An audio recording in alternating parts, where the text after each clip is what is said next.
ओम नमः शिवाय। राधे राधे। जय श्री कृष्णा। प्रिय भक्तों, मैं हूं अंशु और आपका स्वागत है आपके अपने YouTube चैनल अंशु भक्ति पर। प्रिय भक्तों, आज हम श्रवण करेंगे फाल्गुन मास महात्म के अध्याय 5 का, जिसमें हम श्रवण करेंगे कि शिव पुराण की कथा सुनकर किस प्रकार चंचूला माता पार्वती की सखी बनी। सौनक जी बोले, हे महाभाग सूत जी, आप सर्वज्ञ है। हे महामते, आपकी कृपा प्रसाद से मैं बारंबार कृतार्थ हुआ।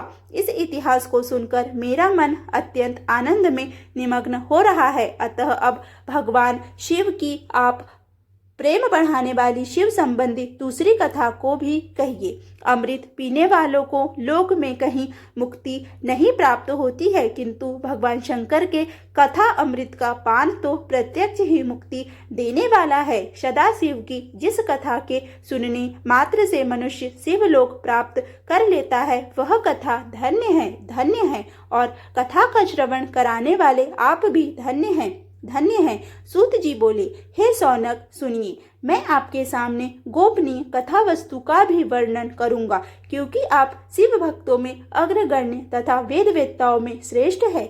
समुद्र के निकटवर्ती प्रदेश में एक बास्कल नामक ग्राम है, जहां वैदिक धर्म से विमुख महापापी द्विज निवास करते हैं। वे सब के सब बड़े दुष्ट है। उनका मन दूषित विषय भोगों में ही लगा रहता है। वे न देवताओं पर विश्वास करते हैं, न भाग्य पर। वे सभी कुटिल वृत्ति वाले हैं, किसानी करते और भांति भांति के घातक अस्त्र शस्त्र रखते हैं। वे पर स्त्री गमन करने वाले और खल है। ज्ञान, वैराग्य और सद्कर्म को वे बिल्कुल नहीं जानते हैं। वे सभी पशु बुद्धि वाले हैं और सदा दूषित बातों को सुनने में संलग्न रहते हैं। जहाँ के द्विज ऐसे हो, वहाँ के अन्य वर्णों के विषय में क्या कहा जाए। अन्य वर्णों के लोग भी उन्हीं की भांति कुत्सित विचार रखने वाले स्वधर्म विमुख एवं खल है। वे सदा कुकर्म में लगे रहते हैं और नित्य विषय भोगों में ही डूबे रहते हैं। वहाँ की सब स्त्रियां भी कुटिल स्वभाव की, स्वेच्छाचारिणी, पापासड़, कुत्सित विचार वाली और व्याभिचारिणी हैं। वे सद्व्यवहार तथा सदाचार से सर्वदा शून्य हैं। कुजनों के निवास स्थान उस बास्कल नामक ग्राम में किसी समय एक बिंदुक नामधारी ब्राह्मण रहता था। वह बड़ा अधर्मी था। वह दुरात्मा और महापापी था। यद्यपि उसकी स्त्री बड़ी सुंदर थी, तो भी वह कुमार्ग पर ही चलता था। काम वासना से कलुषित चित्त वह वैश्यागामी था। उसकी पत्नी का नाम चंचुला था। वह सदा उत्तम धर्म के पालन में लगी रहती थी, तो भी उसे छोड़कर वह दुष्ट ब्राह्मण कामाशक्त होकर वैश्यागामी हो गया था। इस तरह कुकर्म में लगे हुए उस बिंदुक के बहुत वर्ष व्यतीत हो गए। उसकी स्त्री चंचुला काम से पीड़ित होने पर भी स्वधर्म नाश के भय से क्लेश सहकर भी दीर्घ काल तक धर्म से भ्रष्ट नहीं हुई, परंतु दुराचारी पति के आचरण से प्रभावित होने के कारण काम पीड़ित हो आगे चलकर वह स्त्री भी दुराचारिणी हो गई। भ्रष्ट चरित्र वाली वह कुमार्ग गामिनी अपने पति की दृष्टि बचाकर रात्रि में चोरी छिपे अन्य पापी पुरुष के साथ रमण करने लगी। हे मुनि, एक बार उस ब्राह्मण ने अपनी उस दुराचारिणी पत्नी चंचुला को कामाशक्त हो पर पुरुष के साथ रात्रि में संसर्गरत देख लिया। उस दुष्ट तथा दुराचार में आसक्त मन वाली पत्नी को रात में पर पुरुष के साथ व्यभिचारत देखकर वह क्रोधपूर्वक वेग से दौड़ा। उस दुष्ट बिंदुक को घर में आया जानकर वह कपटी व्यभिचारी तेजी से भाग गया। तब वह दुष्ट आत्मा बिंदुक अपनी पत्नी को पकड़कर उसे डांटता हुआ मुक्कों से बार बार पीटने लगा। वह व्यभिचारिणी दुष्टा नारी चंचुला पीटी जाने पर कुपित होकर निर्भयतापूर्वक अपने दुष्ट पति बिंदुक से कहने लगी। चंचुला बोली, मुझ पतिपरायण युवती पत्नी को छोड़कर आप कुबुद्धिवश प्रतिदिन वैश्या के साथ इच्छा अनुसार रमण करते हैं। आप ही बताए कि रूपवती तथा कामाशक्त चित्त वाली मुझ युवती की पति संसर्ग बिना क्या गति होती होगी। मैं अत्यंत सुंदर हूँ तथा नव यौवन उन्मत्त हूँ। आपके बिना व्यथित चित्त वाली मैं काम दुखों को कैसे सह सकती हूँ। सूत जी बोले, उस स्त्री के इस प्रकार कहने पर वह मूढ़ बुद्धि मूर्ख ब्राह्मण धाम स्वधर्म विमुख दुष्ट पापी बिंदुक कहने लगा। बिंदुक बोला, काम से व्याकुल चित्त होकर तुमने यह सत्य ही कहा है। हे प्रिय, तुम भय त्याग दो और मैं जो तुमसे हित की बात कहता हूँ उसे सुनो। तुम निर्भय होकर नित्य पर पुरुषों के साथ संसर्ग करो, उन्हें संतुष्ट करके उनसे धन खींचो। वह सारा धन वैश्या के प्रति आसक्त मन वाले मुझको दे दिया करो। इससे तुम्हारा और मेरा दोनों का ही स्वार्थ सिद्ध हो जाएगा। सूत जी बोले, पति का यह वचन सुनकर उसकी पत्नी चंचुला ने प्रसन्न होकर उसकी कही सारी बात मान ली। उन दोनों दुराचारी पति पत्नी ने इस प्रकार समझौता कर लिया तथा वे दोनों निर्भय चित्त से कुकर्म में लीन हो गए। इस तरह दुराचार में डूबे हुए उन मूढ़ चित्त वाले पति पत्नी का बहुत सा समय व्यर्थ बीत गया। तदंतर क्षुद्र जातीय वैश्या का पति बना हुआ वह दूषित बुद्धि वाला दुष्ट ब्राह्मण बिंदुक समय अनुसार मृत्यु को प्राप्त हो नरक में जा पड़ा। बहुत दिनों तक नरक के दुख भोगकर वह मूढ़ बुद्धि पापी विंध्य पर्वत पर भयंकर पिशाच हुआ। इधर उस दुराचारी पति बिंदुक के मर जाने पर वह मूढ़ हृदया चंचला बहुत समय तक पुत्रों के साथ अपने घर में ही रही। इस प्रकार प्रेम पूर्वक कामासक्त होकर जारों के साथ विहार करती हुई उस चंचुला नामक स्त्री का कुछ कुछ यौवन समय के साथ ढलने लगा। एक दिन देव योग से किसी पुण्य पर्व के आने पर वह स्त्री भाई बंधुओं के साथ गोकर्ण क्षेत्र में जहाँ भगवान शिव का निवास स्थान है वहां पर गई। तीर्थ यात्रियों के संग से उसने भी उस समय जाकर किसी तीर्थ के जल में स्नान किया। फिर वह साधारणतया मेला देखने की दृष्टि से बंधुजनों के साथ यत्र तत्र घूमने लगी। घूमते घामते किसी देव मंदिर में उसने एक दैवज्ञ ब्राह्मण के मुख से भगवान शिव की परम पवित्र एवं मंगलकारिणी उत्तम पौराणिक कथा सुनी। कथावाचक ब्राह्मण कह रहे थे कि जो स्त्रियां पर पुरुषों के साथ व्याभिचार करती है वे मरने के बाद जब यमलोक में जाती है तब यमराज के दूध उनकी योनि में तपे हुए लोहे का परिघ डालते हैं। पौराणिक ब्राह्मण के मुख से यह वैराग्य बढ़ाने वाली कथा सुनकर चंचुला भय से व्याकुल हो वहां कांपने लगी।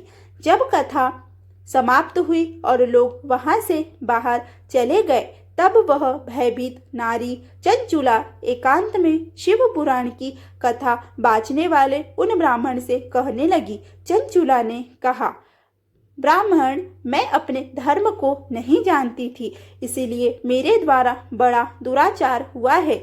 स्वामीन, इसे सुनकर मेरे ऊपर अनुपम कृपा कर आप मेरा उद्धार कीजिए। हे प्रभु, मैंने मूढ़ बुद्धि के कारण घोर पाप किया है। मैंने कामांध होकर अपनी संपूर्ण युवा अवस्था व्याभिचार में बिताई है। आज वैराग्य रस से ओतप्रोत आपके इस प्रवचन को सुनकर मुझे बड़ा भय लग रहा है। मैं कांप उठी हूँ, मुझे डर लग रहा है और मुझे इस संसार से वैराग्य हो गया है। मुझ मूढ़ चित्त वाली पापिनी को धिक्कार है।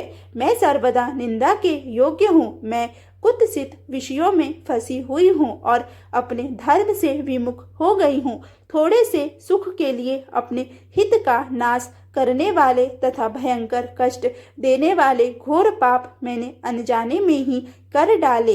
हाय, न जाने किस किस घोर कष्टदायक दुर्गति में मुझे पड़ना पड़ेगा और वहाँ कौन बुद्धिमान पुरुष कुमार्ग में मन लगाने वाली मुझ पापिनी का साथ देगा। मृत्यु काल में उन भयंकर यमदूतों को मैं कैसे देखूंगी, कैसे झेलूंगी, उनके कष्ट कैसे सहन करूंगी। जब वे बलपूर्वक मेरे गले में फंदे डालकर मुझे बांचेंगे, तब मैं कैसे धीरज धारण कर सकूंगी। नरक में जब मेरे शरीर के टुकड़े टुकड़े किए जाएंगे, उस समय विशेष दुख देने वाली उस महायातना को मैं वहां कैसे सहूंगी। दुख और शोक से ग्रस्त होकर मैं दिन में सहज इंद्रिय व्यापार और स्त्री रात्रि में नींद कैसे प्राप्त कर सकूंगी। हाय, मैं मारी गई, मैं जल गई, मेरा हृदय विदीर्ण हो गया और मैं सब प्रकार से नष्ट हो गई, क्योंकि मैं हर तरह से पाप में ही डूबी रही हूँ। हाय विधाता, मुझ पापिनी को आपने हठात ऐसी दुर्बुद्धि क्यों दे दी, जो सभी प्रकार का सुख देने वाले स्वधर्म से दूर कर देती है। हे द्विज, शूल से बिंधा हुआ व्यक्ति ऊंचे पर्वत शिखर से गिरने पर जैसा घोर कष्ट पाता है, उससे भी करोड़ गुना कष्ट मुझे है। सैकड़ों अश्वमेध यज्ञ करके अथवा सैकड़ों वर्षों तक गंगा स्नान करने पर भी मेरे घोर पापों की शुद्धि संभव नहीं दिखती। मैं क्या करूं, कहाँ जाऊं और किसका आश्रय लूं। मुझ नरकगामिनी की इस संसार में कौन रक्षा करेगा। हे ब्राह्मण, आप ही मेरे गुरु हैं, आप ही माता और आप ही पिता है। आपकी शरण में आई हुई मुझ दीन अबला नारी का आप उद्धार कीजिए, उद्धार कीजिए। सूत जी बोले, हे सौनक, इस प्रकार खेद और वैराग्य से युक्त हुई चंचुला उस ब्राह्मण के चरणों में गिर पड़ी। तब उन बुद्धिमान ब्राह्मण ने कृपा पूर्वक उसे उठाकर इस प्रकार कहा। ब्राह्मण बोले, सौभाग्य की बात यह है कि भगवान शंकर की कृपा से शिव पुराण की इस वैराग्य युक्त तथा श्रेष्ठ कथा को सुनकर तुम्हें समय पर चेत हो गया है। हे ब्राह्मण पत्नी, तुम डरो मत, भगवान शिव की शरण में जाओ। शिव की कृपा से सारा पाप तत्काल नष्ट हो जाता है। मैं तुमसे भगवान शिव की कीर्ति कथा से युक्त उस परम वस्तु का वर्णन करूंगा, जिससे तुम्हें सदा सुख देने वाली उत्तम गति प्राप्त होगी। शिव की उत्तम कथा सुनने से ही तुम्हारी बुद्धि इस प्रकार पश्चाताप से युक्त एवं शुद्ध हो गई है। साथ ही तुम्हारे मन में विषयों के प्रति वैराग्य हो गया है। पश्चाताप ही पाप करने वाले पापियों के लिए सबसे बड़ा प्रायश्चित है। सत्पुरुषों ने सबके लिए पश्चाताप को ही समस्त पापों का शोधक बताया है। पश्चाताप से ही पापों की शुद्धि होती है।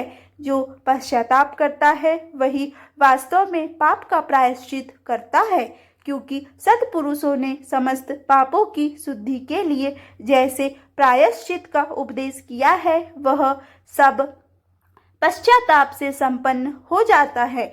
जो पुरुष विधि पूर्वक प्रायश्चित करके निर्भय हो जाता है, पर अपने कुकर्म के लिए पश्चाताप नहीं करता, उसे प्रायः उत्तम गति नहीं प्राप्त होती, परंतु जिसे अपने कुकृत्य पर हार्दिक पश्चाताप होता है, वह अवश्य उत्तम गति का भावी होता है।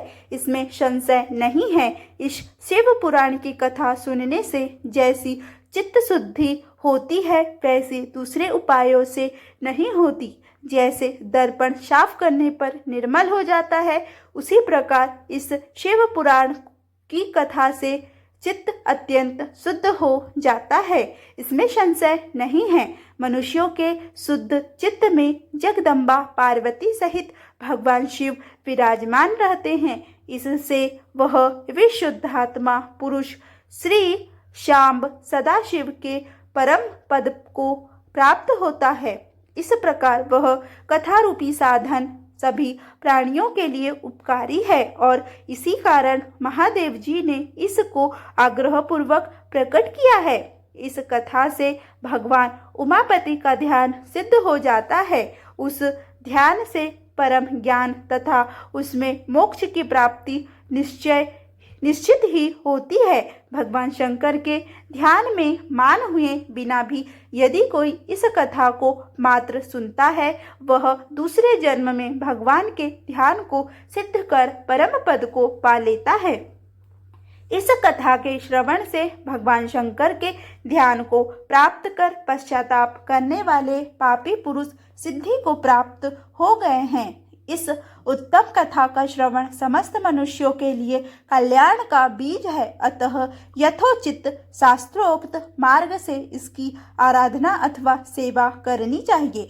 यह कथा श्रवण भव बंधन रूपी रोग का नाश करने वाली है।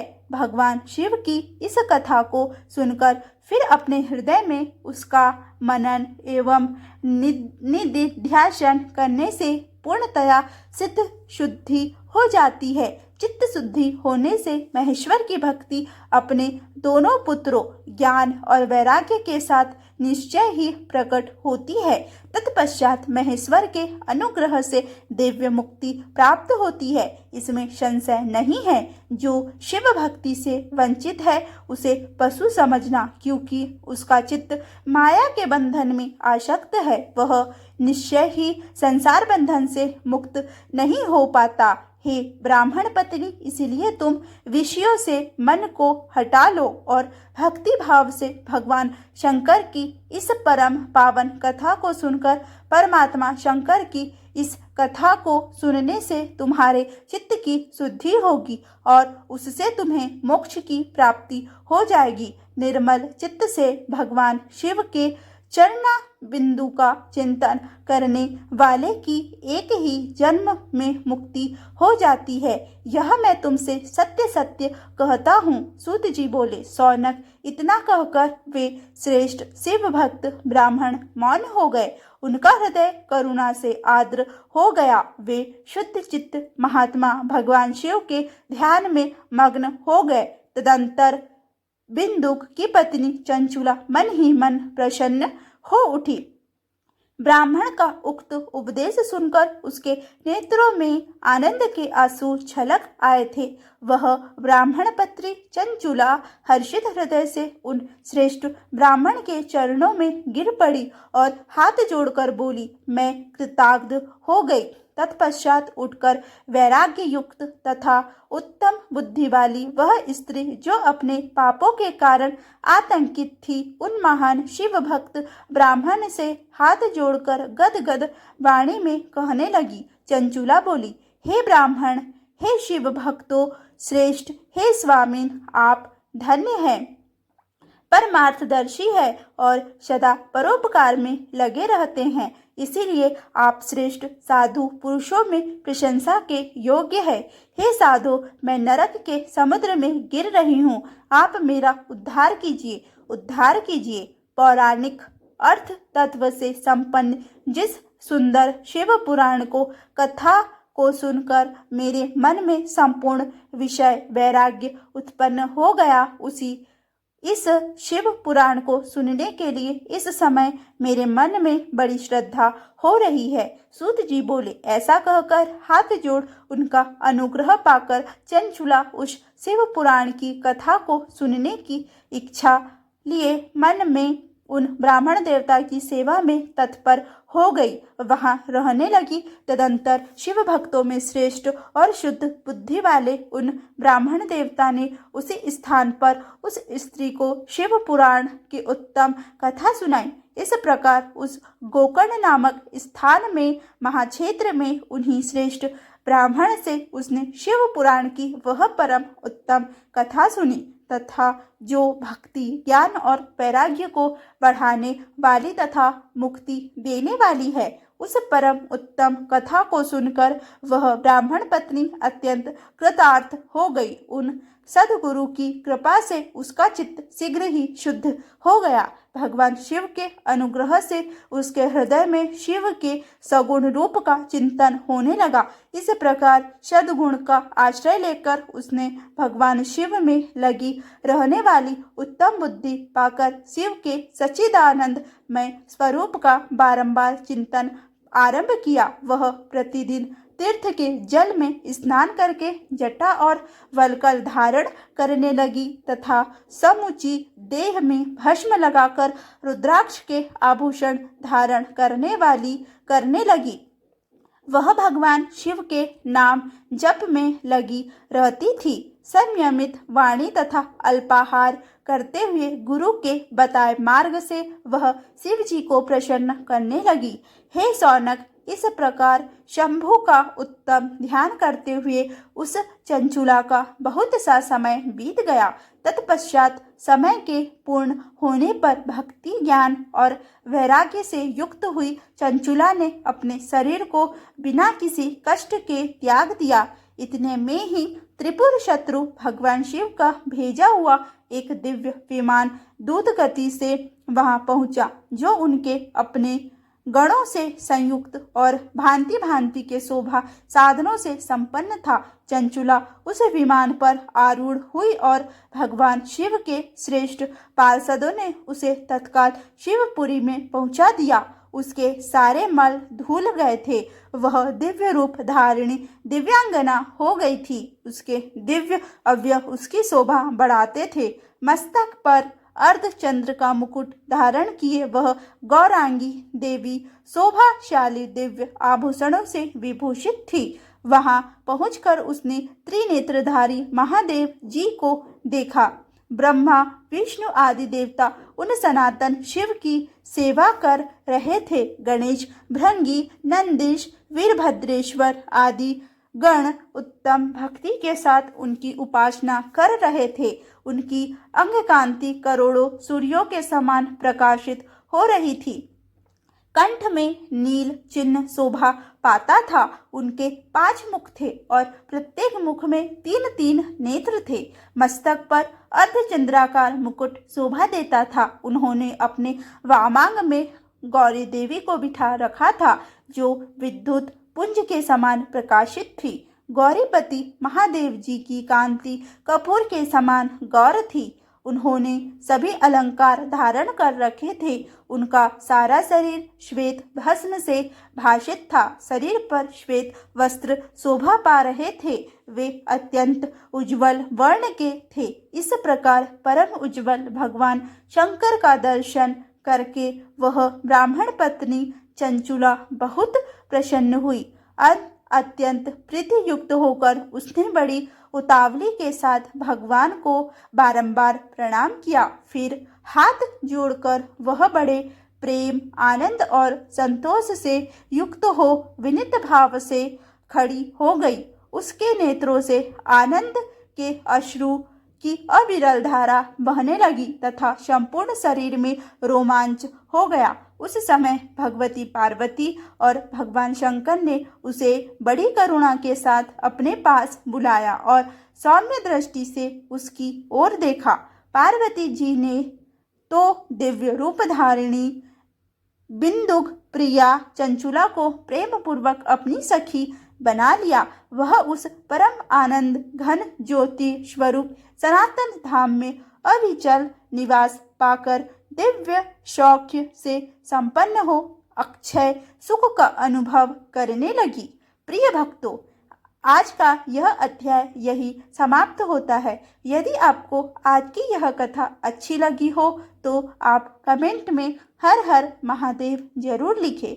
ओम त्र्यंबकम यजामहे सुगंधिम पुष्टिवर्धनम उर्वारुकमेव बंधनान् मृत्योर्मोक्षीय मामृतात्। ओम त्र्यंबकम यजामहे सुगंधिम पुष्टिवर्धनम उर्वारुकमेव बंधनान् मृत्योर्मोक्षीय मामृतात्। प्रिय भक्तों, अब आगे के वीडियो में हम श्री शिव चालीसा का श्रवण करेंगे।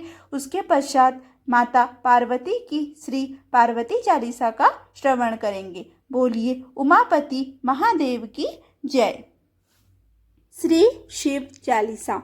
श्री गणेश गिरिजाशुवन मंगल मूल सुजान कहत अयोध्या दास तुम देहु अभय वरदान। जय गिरिजापति दीन दयाला सदा करत संतन प्रतिपाला। भाल चंद्रमा सोहतनी के कानन कुंडल नागफणी के। गंग गौर सिर गंग बहाए मुंड माल तन छार लगाए। वस्त्र खाल बाघम बरसो ए छवि को देख नाग मुनि मोहे।